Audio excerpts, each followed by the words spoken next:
Bienvenidos a un nuevo video. En este hablaremos sobre la anatomía y la fisiología del sistema urinario. Mi nombre es Laily Sofía González Castellón y es un gusto mostrarles la siguiente explicación.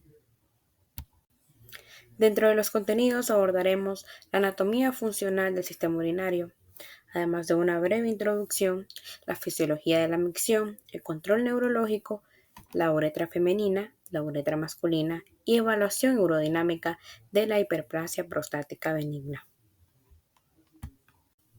Como una breve introducción, tenemos que la anatomía del aparato excretor está constituido por los riñones, la corteza y la médula. Esto se va a dividir en diferentes lóbulos que de forma cónica van a ser similares a lo que será una pirámide. Cada una de estas pirámides finaliza en lo que sería una papila que drena la orina a un cáliz menor y varios cálices menores se unen para formar un cáliz mayor y estos forman lo que se va a llamar, conoce como una pelvis renal. También esta está formada por uréteres y la vejiga urinaria. Dentro de la anatomía funcional del sistema urinario, tenemos que este se divide en dos, en el tracto urinario superior y el tracto urinario inferior. El tracto urinario superior también se conoce como vía excretora superior. Ya os hemos mencionado anteriormente que este está formado por los cálices, la pelvis renal y el uréter. Una sección transversal que permite reconocer un ureterio lisado y el muscular. Ahora, dentro del tracto urinario inferior está compuesto por lo que será la vejiga y la uretra. Estos están rodeados por un aparato. En este caso es lo que se conoce como el esfínter. Y la vejiga, que es un reservorio muscular que posee una parte móvil, que es el detrusor, y una parte fija, que es lo que se va a conocer como la base vesical, que lo veremos más adelante en la imagen. Aquí vamos a encontrar que dentro del aparato superior, él posee una función que impulsar lo que será activamente el bolo urinario, es decir, este va a actuar como una bomba, ya, o como un motor, ya que toma la orina del riñón a baja presión y este le eyacula a la vejiga con una mayor presión. A diferencia de lo que será el tracto urinario inferior, que la vejiga, tenemos que este es un reservorio muscular que está formado por la parte móvil que habíamos mencionado, que es el detrusor, y la parte fija, que va a ser la base vesical. La contracción del músculo de la vejiga durante la micción es lo que va a dar una forma de embudo y esta con fuerza va a expulsar con ligeras contracciones la orina. Eso es lo que lo permite. Ahora, habéis mencionado que la uretra estaba formada por un esfínter liso, que este va a ser el proximal, y bueno, este va a ser el que va a rodear el cuello y el puerto inicial de la uretra, y este va a contener o asegura en este caso la continencia pasiva. A diferencia del esfínter estriado distal, que este está situado debajo de la próstata. También este participa por su tono en la continencia pasiva y permite también lo que será la contracción voluntaria, además de dar lugar a la continencia activa en el momento de la contracción de la vejiga. Cuando se contrae la vejiga es cuando ya se va a realizar, a expulsar lo que será la orina. Y esto es todo. La doble función, ¿verdad?, del esfínter estriado distal está por dos diferentes estructuras. Entonces aquí vamos a hablar un poco sobre lo que será la uretra. Hemos mencionado que el esfínter es el que rodea, ¿verdad? Se encuentra situado abajo de la próstata y este va a rodear el cuello. Entonces tenemos un puerto parauretral que el contacto con la uretra mantiene una contracción tónica. El puerto periuretral que forma parte de los músculos pélvicos y está implicado en la contracción voluntaria. Ahora, es importante mencionar que en los hombres la próstata tiene dos componentes histológicos que se diferencian. Entonces, esto va a ser un componente epitelial glandular y un estroma conjuntivo muscular. Y lo veremos más adelante en algunas imágenes que explicaremos. Aquí tenemos la anatomía funcional de lo que es el tracto urinario y aquí podemos ver en las imágenes, ¿verdad?, cómo desembocan en este caso tenemos el cáliz, las papilas, tenemos en este caso la conformación de lo que sería el ureter, que tenemos la mucosa, el músculo, entre otras, ¿verdad? Dentro de la anatomía funcional tenemos lo que será la vejiga, tenemos el esfínter proximal que está ubicado acá, tenemos también el detrusor, la base vesical y aquí podemos ver la forma de embudo de la vejiga, que esta forma de embudo es lo que le va a dar lugar, ¿verdad? Junto con las contracciones, lo que será la expulsión de la orina. Y seguiremos en otro. Aquí tenemos, se puede ver un poco, ¿verdad? Lo que será un poco histológicamente lo que es el compuesto de la próstata. Entonces aquí tenemos lo que será el estroma y el componente glandular.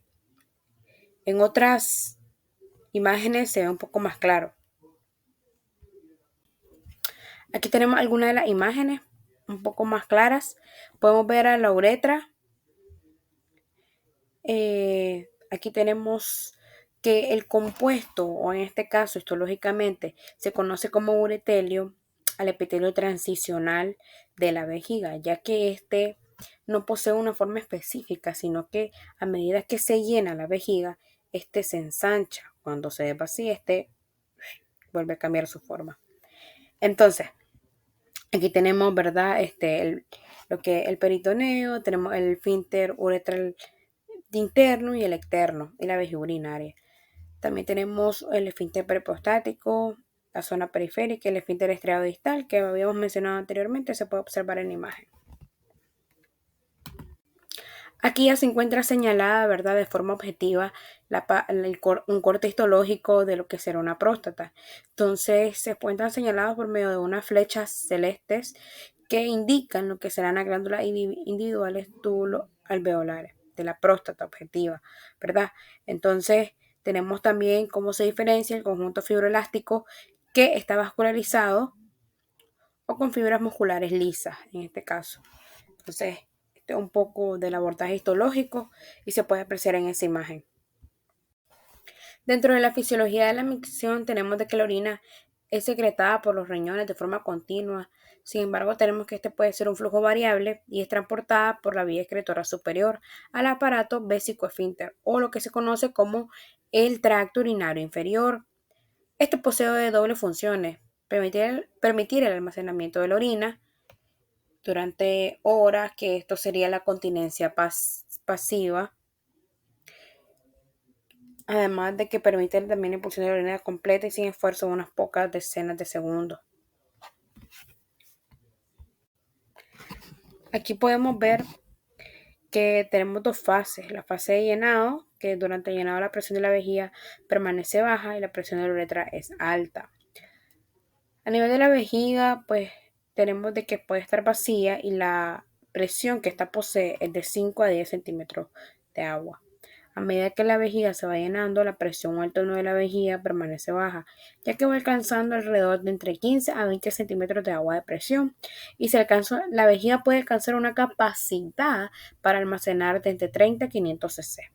Durante la fase de vaciamiento, o bueno, durante la micción, la presión uretral es la que colapsa y la contracción de la vejiga aumenta, por lo cual la presión intravesical.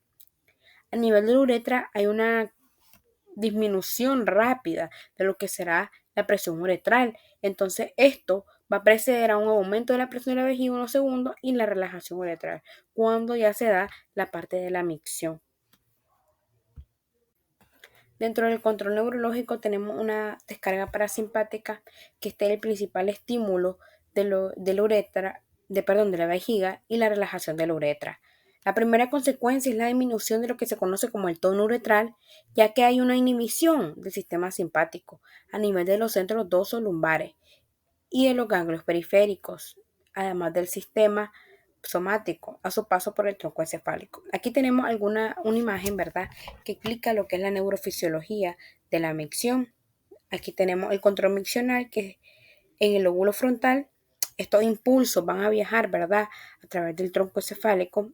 Bueno, antes de llegar a pasa por la protuberancia, que ahí tenemos el centro miccional póntino.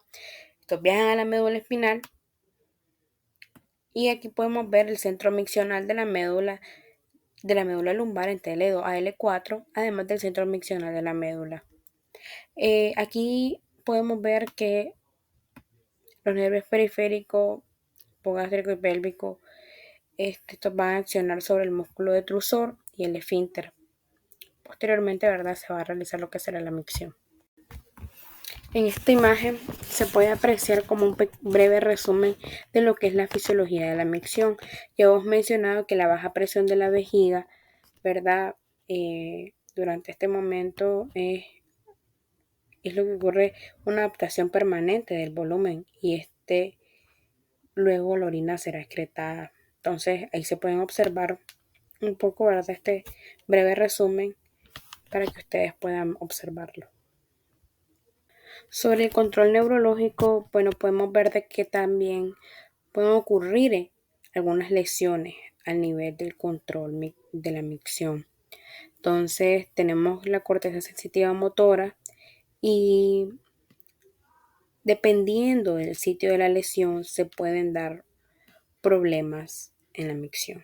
Si la lesión es suprapontina cerebral, es decir, es por arriba, se pueden presentar síntomas de llenado como urgencia, frecuencia e incontinencia. Bueno, tenemos de que algunos, ¿verdad?, estudios se pueden realizar una ecografía que pueden aparecer como normal. Dentro de la urodinamia, el llenado se puede encontrar una hiperactividad de trusor y la micción normal. Si la lesión es infrapontina o suprasacra, tenemos que la sintomatología puede ser mixta, ya que esta puede presentar dentro del llenado urgencia, frecuencia, incontinencia, el aumento del vaciado, la dificultad para la micción. Además de que puede haber una posible dilatación de la vía urinaria, y a través del llenado hay una hiperactividad de trusor de las presiones altas. Es decir, hay un riesgo de que pueda ocurrir un deterioro de renal. También tenemos la infrasacra de nervio periférico, que los síntomas sobre todo del vacío son una dificultad para orinar.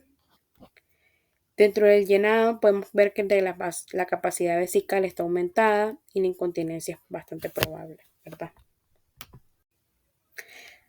Vamos a describir la uretra femenina. En algunas, ¿verdad?, bibliografía, su longitud aproximada oscila entre los 3 y 5 centímetros. Tenemos que el diafragma urogenital divide la uretra en el segmento posterior y el segmento anterior. El segmento posterior, un tercio proximal y medio; el segmento anterior, un tercio distal. Dentro de la vascularización tenemos la arteria pudenda interna y la venosa, que sería lo que el plexo pélvico. Dentro de la inervación autonómica en el músculo estriado, somático en el músculo estriado y mixta en mucosa y submucosa. En esta imagen se puede observar la anatomía de lo que es la uretra femenina, ¿verdad? Aquí se puede observar lo que es el trígono vesical o el trígono de la vejiga, que también le llaman, y podemos ver la entrada de los uréteres también. Dentro de la uretra femenina ya habíamos mencionado que las medidas de esto, la longitud, que es de 3 a 5 centímetros. La uretra de la mujer se extiende desde el cuello de la vejiga urinaria hasta la vulva. Su dirección puede ser ligeramente oblicua inferior, se aproxima vertical y es casi paralela a lo que es la vagina, y lo cual describe una ligera curva anteriormente. Ahora, su configuración interna, tenemos de que el conducto, la superficie interna del conducto es rojiza, presenta unos pliegues longitudinales que desaparecen por distensión del conducto. La superficie interna de la uretra también posee orificios, ¿verdad? Dentro de la constitución de lo que es la uretra femenina, tenemos que esta comprende una capa muscular y una mucosa. La muscular, compuesta por dos capas, una interna de fibras longitudinales y una externa de fibras circulares, las cuales estén gruesas alrededor de la parte inicial de la uretra y forma lo que será un músculo esfínter liso. La pared de la uretra contiene espesor de glándulas uretrales, las de Skin, que se conocen. Estas glándulas se sitúan a cada lado del conducto en el seno de la capa muscular. Los conductos excretores descienden de la parte profunda de la mucosa y desembocan en lo que va a ser el orificio externo de la uretra. Hablaremos sobre la uretra masculina. A diferencia, ¿verdad?, de la uretra femenina, esta se extiende desde el cuello vesical hasta el meato uretral. Su longitud dependerá de la edad y del tamaño del pene. En general, con el pene en flacidez mide unos 18 centímetros. El diámetro es mayor en los segmentos prostáticos, vulvar y la fosa navicular. Este puede alcanzar unos 9 milímetros durante la micción. En las divisiones, el diafragma urogenital, plano músculo aponeurótico del perineo, divide la uretra en uretra posterior y una uretra anterior. La uretra posterior se subdivide en una porción preprostática, una porción prostática y la membranosa. En la uretra anterior se subdivide en vulvar, peneana, fosa navicular y el meato uretral. Aquí podemos ver en una imagen cómo esta se divide para fines más descriptivos. Aquí tenemos la uretra masculina que tiene una conformación anterior y sus relaciones. La uretra prostática atraviesa la base del vértice, está situada delante del eje, lo cruza en X y por encima, entonces se hace posterior en respecto al mismo. A diferencia de la uretra membranosa, que esta se extiende desde el vértice de la próstata a la parte posterior superior del bulbo, el segmento superior rodeado por el esfínter estriado, segmento medio y segmento inferior. Aquí tenemos la uretra esponjosa que esta corre por debajo del pene a lo largo del canal anguloso. Por arriba tenemos el cuerpo cavernoso, abajo la fascia penis y termina en el vértice del glande por un orificio que se conoce como meato urinario. Esta posee tres porciones: la porción periescrotal, que el cuerpo esponjoso cubre la parte por abajo, mientras la vaina eréctil falta en la primera porción. La porción peniana ocupa el canal entre ambos cuerpos cavernosos. La porción báltica en el glande. Por arriba una hoja fibrosa, por abajo un ligamento. Aquí tenemos el calibre de la uretra, que este puede variar dependiendo de su estado. En estado de reposo es vertical a nivel del glande, en forma de T, invertida, puede ser transversal, curva de concavidad posterior, transversal y circular estrellada. En estado de vacuidad, 4 segmentos estrechados, 3 segmentos dilatados. Punto más estrecho, porción peniana, de 9 a 10 centímetros del meato y mide 7 milímetros.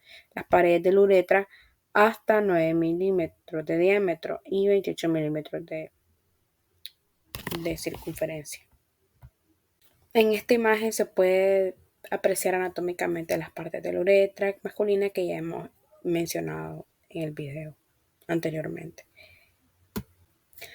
Ahora hablaremos un poco sobre la evaluación urodinámica de la hipertrofia prostática benigna. Dentro de la hipertrofia prostática benigna, esto modifica lo que serán los componentes de equilibrio urodinámico, vejiga, esfínter. Entonces, la exploración urodinámica es lo que se propone, ¿verdad?, analizar este nuevo equilibrio para seleccionar las mejores indicaciones terapéuticas al paciente, sobre todo para intentar predecir los resultados de la cirugía. En particular, algunos de estos exámenes pueden ser la cistometría, la flujometría, la perfil uretral y la electromiografía, que hablaremos un poco de ellos en las siguientes diapositivas. Dentro de la flujometría tenemos que esta es una prueba sencilla, no es invasiva, lo cual no resulta incómodo para el paciente y permite una valoración de la calidad del chorro, lo que el propio paciente no suele estimar en su justo valor. Ahora, el valor caudal máximo es reproducible a los volúmenes bajos por debajo de 150 ml. Entonces, en este caso, es significativo de una obstrucción. La cistometría explora las propiedades vesicoelásticas, es decir, la extensibilidad y contractiles de la vejiga. La inestabilidad vesical, caracterizada por contracciones vesicales desinhibidas, es común antes de la cirugía, pero desaparece después de en 2/3 de los casos.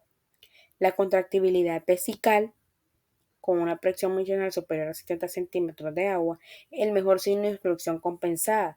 Su desaparición en la cirugía significa que es una intervención eficaz y hubo éxito en el paciente.